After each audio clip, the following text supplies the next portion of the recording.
Hello, welcome back, Juanita Bynum, a name that's long been associated with powerful sermons and spiritual leadership, recently set off a firestorm in the faith community.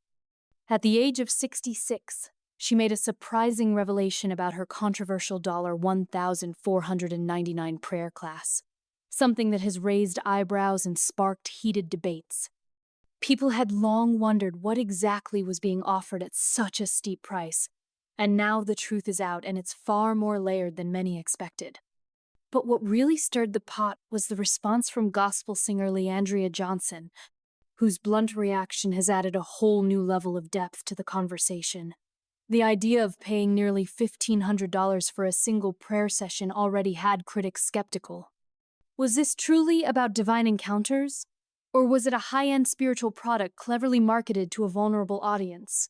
Juanita's recent confession seems to confirm that there was more to it than just prayer. These sessions weren't just spiritual gatherings, they were part of a carefully constructed business model. She openly admitted that the price tag included not just the spiritual experience, but also the cost associated with keeping her ministry afloat. Between global travel, staff salaries, event costs, and even personal challenges like health issues, the financial demands became overwhelming. So the prayer class became more than just a religious offering. It became a survival tool. For years, Juanita Bynum has built her ministry from the ground up, creating a global platform. But she now reveals that behind the scenes, the struggle to maintain that empire was growing. According to her, the $1,499 fee wasn't just about making money, it was about maintaining operations, paying her team, and continuing to do what she felt called to do. And in the world of modern ministry, this kind of financial strategy isn't as unusual as it might seem. In fact, many churches and faith-based brands are leaning into similar models, monetizing content, creating exclusive access tiers, and turning faith into a marketable commodity. That's where things start getting uncomfortable for some people. Critics began to question if this kind of setup was ethical. Can you really put a price on prayer? Does selling access to God's presence in this way diminish the purity of the message? These questions led to accusations that Bynum was taking advantage of people's belief systems, especially those who were desperate or facing hardships. Some saw her confession as a bold, truth-telling moment, while others viewed it as confirmation that faith was being exploited for profit. Enter Leandrea Johnson. Known for her raw honesty and willingness to challenge the status quo, she didn't hesitate to speak out. In a post that quickly went viral, she asked the hard questions many were afraid to voice. She acknowledged the business side of ministry, but drew a hard line at charging exorbitant amounts for something as sacred as prayer. In her view, that crosses a moral and spiritual boundary.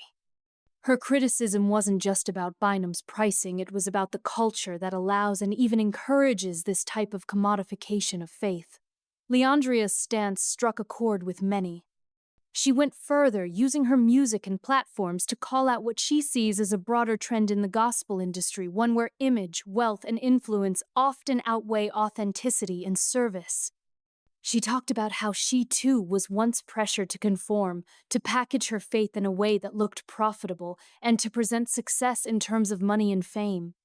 Her words resonated with people who felt uneasy about the increasing commercialization of ministry and who wonder if leaders are still driven by calling or by capitalism. Despite her own share of controversies over the years, Leandrea's willingness to call attention to the darker side of the faith business gave this debate more weight. She wasn't just pointing fingers, she was acknowledging her own role in the system and advocating for change. It's that kind of vulnerability and courage that gave her message credibility. But not everyone agreed. Supporters of Juanita Bynum defended her fiercely, arguing that she has every right to charge for her time and spiritual labor. They see her teachings, prayer guidance, and prophetic insights as invaluable, worth far more than the class fee. For them, it's a matter of choice. If someone wants to pay for a deeper, more intimate spiritual experience, and they feel it's worth it, why shouldn't they be able to? They believe Bynum has earned the right to put a price on her time, given all she's poured into her ministry over the decades. Still, the debate doesn't end with a simple for or against verdict.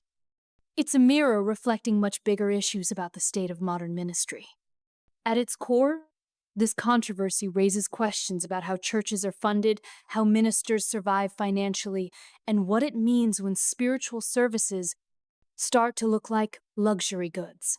Behind the scenes of mega ministries are complex operations, production crews, marketing teams, travel budgets, and personal expenses that rival those of any major business.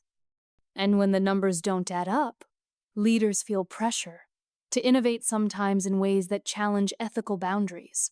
For many believers, this situation is deeply personal. They're not just analyzing a headline, they're questioning their own experiences, their own trust, their own financial sacrifices made in pursuit of spiritual growth. When people invest in something like a prayer class, they're often doing so out of hope, out of faith, and out of desperation for change. So when results don't match expectations, or when they feel misled, it can create a crisis not just of finances, but of faith itself.